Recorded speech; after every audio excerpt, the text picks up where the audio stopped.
नमस्कार, जय सिया राम। पूजा पाठ के YouTube परिवार में हम आपका हार्दिक स्वागत करते हैं। आज का मुख्य विषय हरितालिका तीज पर निर्णय है। कई लोग ऐसा कहते हैं हरितालिका तीज अर्थात तीजा का जो उपवास है इसे हम 2020 में आरंभ नहीं कर सकते हैं। उसका कारण क्या बताते हैं? मलमास। कहते हैं इस वर्ष मलमास आया है, इसलिए इस वर्ष जो है व्रत आरंभ नहीं करना चाहिए, किसी भी प्रकार का व्रत नहीं करना चाहिए, जो कि शास्त्रों के अनुसार ऐसा बिल्कुल नहीं है।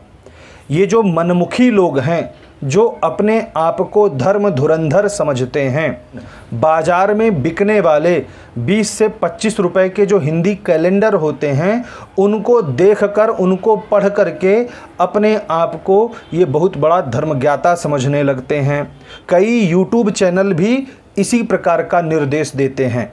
हमने कुछ चैनलों को देखा है कि वह जो है अपना बढ़िया फूड कुकिंग वाला चैनल चलाते हैं और उसके बीच में ही वह पूजन की विधियां बताने लगते हैं। अधिकांशतः वही लोग ऐसा कहते हैं कि 2020 में जो है किसी भी प्रकार का व्रत आरंभ ना करें। तीजा को ही कह रहे हैं कि व्रत आरंभ नहीं करना चाहिए। शास्त्रों में ऐसा कहीं भी नहीं आया है।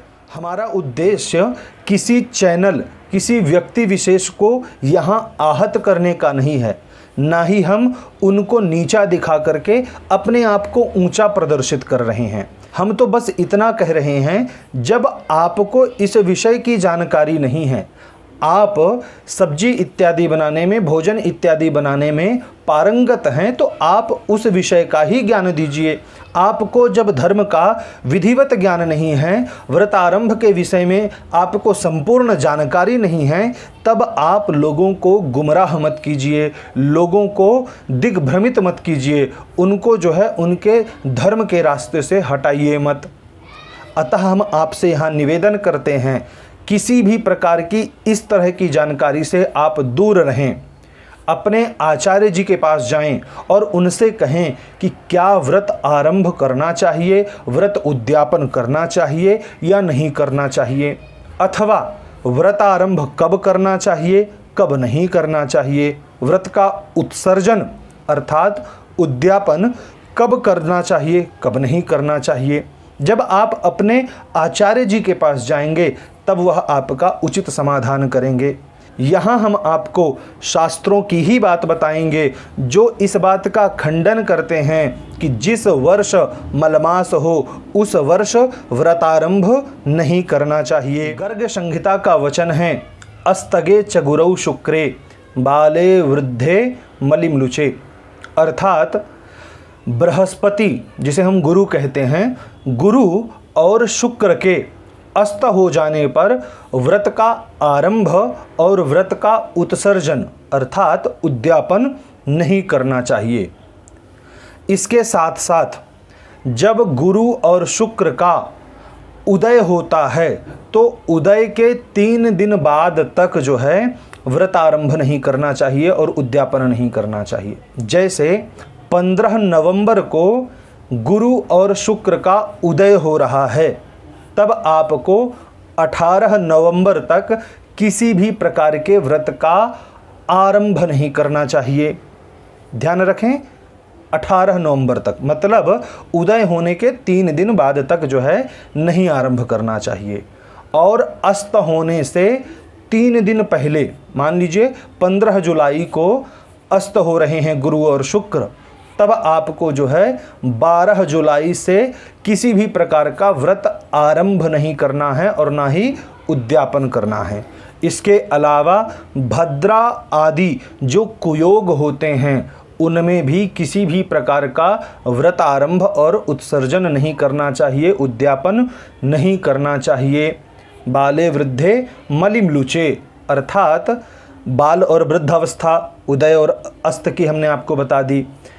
मलिमलुचे अर्थात मलमास में आरंभ नहीं करना चाहिए। केवल मलमास कहा गया है, ना कि संपूर्ण वर्ष कहा गया है। मलमास में आरंभ नहीं करना चाहिए। 18 सितंबर से लेकर के 16 अक्टूबर तक मलमास है।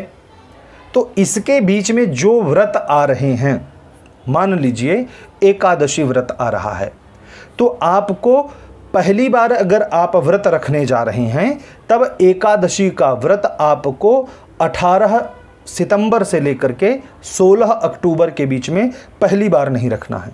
व्रतारंभ का मतलब पहली बार, ये नहीं कि आप पहले आरंभ कर चुके हैं, अब आपके वह सहज व्रत हैं, नित्य व्रत हैं। एकादशी नित्य व्रत है, मतलब वह हर महीने में 2 बार आना ही है।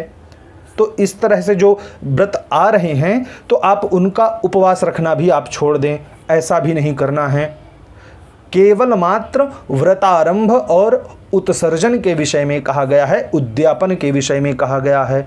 तो मल मास में किसी भी प्रकार का व्रत आरंभ नहीं करना है पहली बार। कुछ व्रत ऐसे होते हैं जैसे जीवित पुत्रिका व्रत है, यह वर्ष में एक बार आता है।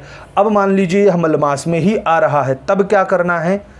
अगर आप पहले से व्रत का पालन कर रहे हैं, आपने 10-15 वर्ष पहले, 1 वर्ष पहले भी आपने व्रत का पालन आरंभ कर दिया है, यह आपका दूसरा वर्ष है, तो आपको व्रत रहना है। परंतु आप यह सोच रहे हैं कि जीवित पुत्रिका या महालक्ष्मी व्रत या कोई एक व्रत जो इसमें आ रहा है, तो इसमें हम आरंभ कर दें पहली बार, ऐसा आपको नहीं करना है।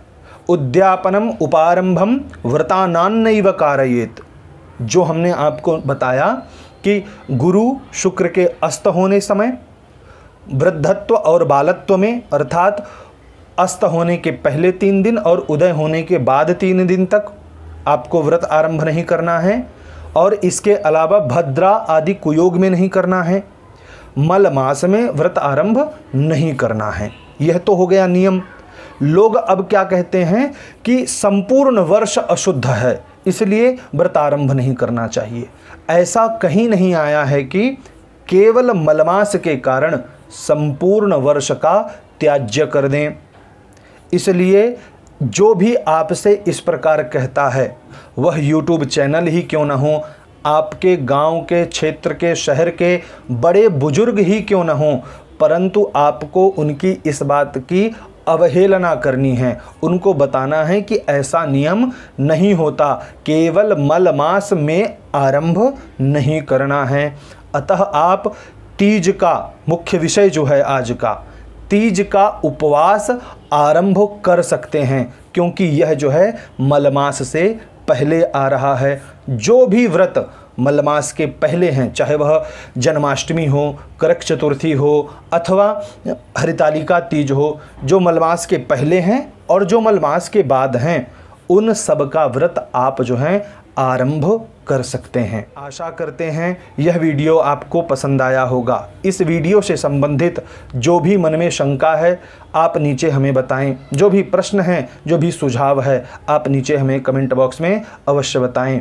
यह वीडियो देखने के लिए आपका बहुत बहुत धन्यवाद।